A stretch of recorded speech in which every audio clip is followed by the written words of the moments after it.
you can't go wrong with Now It's Dark. VHS Beyond Review.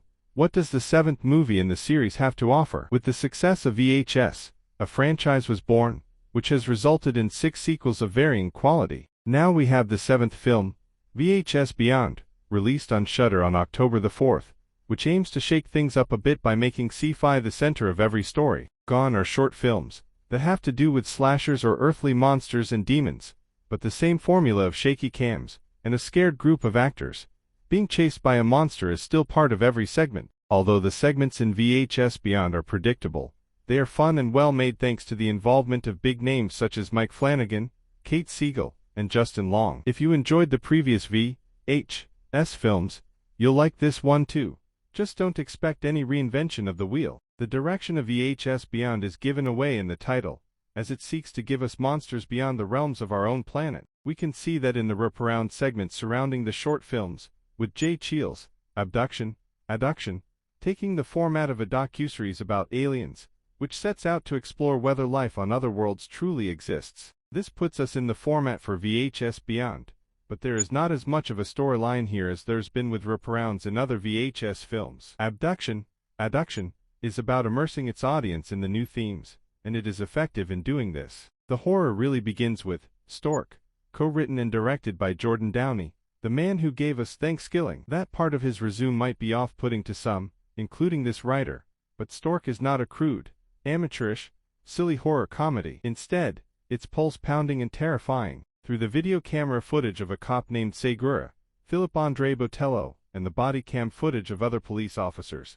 we learn that several babies have gone missing in a local town over the past several months. Now, however, the cops have a lead about where the suspect is, so they prepare themselves for a raid on a creepy house at night. You can never go wrong with that setting. It's what inside that is truly scary, and truly not human. The police encounter several monsters inside the house, the vicious type who run straight at their target, which just so happens to be our TV screens, and who won't go down without a couple of shots to the head. Their makeup is what truly sells Stork, because these aren't bad CGI creations or nightmares hidden in the dark. We get to see them up close, and the realism of their design keeps the viewer engaged as the plot breaks down to feeling like a shoot-'em-up video game. And just wait until you see what waits in the attic. We won't give away what it is, but let's just say it's played by Dane DiLiegro, who held the role of the predator in Prey. There's nothing human about Virat Pal's Dream Girl, either. The first Indian segment in the franchise tags along with a 2-man paparazzi team,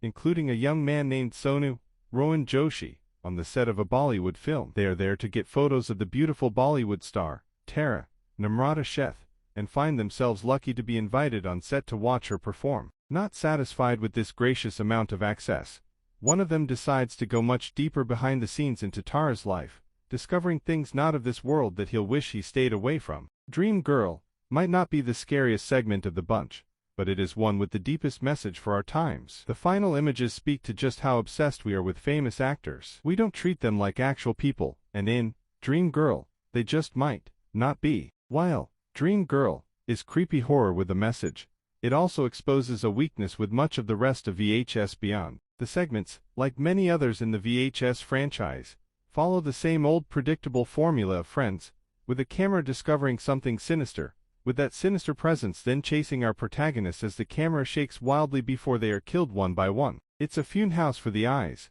but the ride isn't as exciting if it has the same exact twists and turns as the ride we were just on. This is never more apparent than with Live and Let Dive, from Radio Silence co-creator Justin Martinez. Here, skydivers are on a small plane, filming themselves before their jump when they see a UFO in the distant sky. Curiosity turns to fear as the strange aircraft gets closer, and the usual alien chaos ensues. This leads to some great mid-air shots, and an intriguing new design for the alien monsters, but the camera work is more shaky than usual, so much so that even I, who has seen countless found footage films, had to turn away from the screen at times to avoid getting dizzy. The repeated jump scares and monsters who disappear simply so they can jump at the camera again quickly get exhausting. The premise is fun, but you've seen what happens next so many times before. By far, the weirdest segment belongs to For Babies, written and directed by Justin Long and his brother, Christian Long. It deserves to be commended simply for not having a formula you can initially figure out,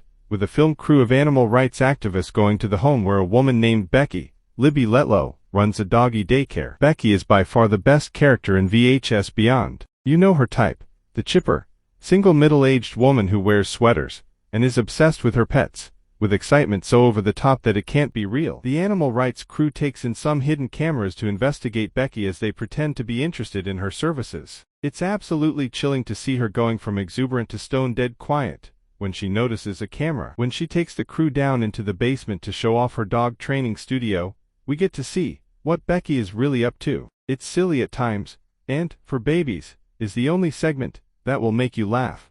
But it's also so messed up and disgusting that you'll think twice about going to a doggy daycare next time. VHS Beyond ends with Stowaway, written by one of the modern kings of horror, Mike Flanagan, and directed by his longtime collaborator and wife, Kate Siegel, in her directorial debut. With this coming from Mike Flanagan, Stowaway has to be the best segment, right? Sadly, for me, anyway, it was surprisingly the one that worked the least. There is pretty much only one character in this segment, a woman named Hallie, Alana Pierce, who is making a documentary exploring the strange lights seen in the Mojave Desert. It starts out as something akin to the Blair Witch Project, but when Hallie follows the strange lights and steps onto an alien craft, it begins to fall apart. Stowaway does deserve credit for breaking free from the restraints of the VHS formula of shaking cameras, screaming, and rampaging monsters, for a story where we're not given all the answers. But the camera work is so dark and low-tech that it's hard to tell what's going on most of the time. VHS Beyond falls in the middle of the pack for the franchise. It's not as terrifying as the first film, and nowhere near as bad as VHS Viral. Instead, it's more on par with recent entries. There will surely be more to come, but when they do, it's time to change things up a bit somehow. It's not enough to make more segments with different genres. It's not really anything new. VHS needs to get rid of the shaky camera and monsters on the loose formula, and take a leap into new territory, like Stowaway tried.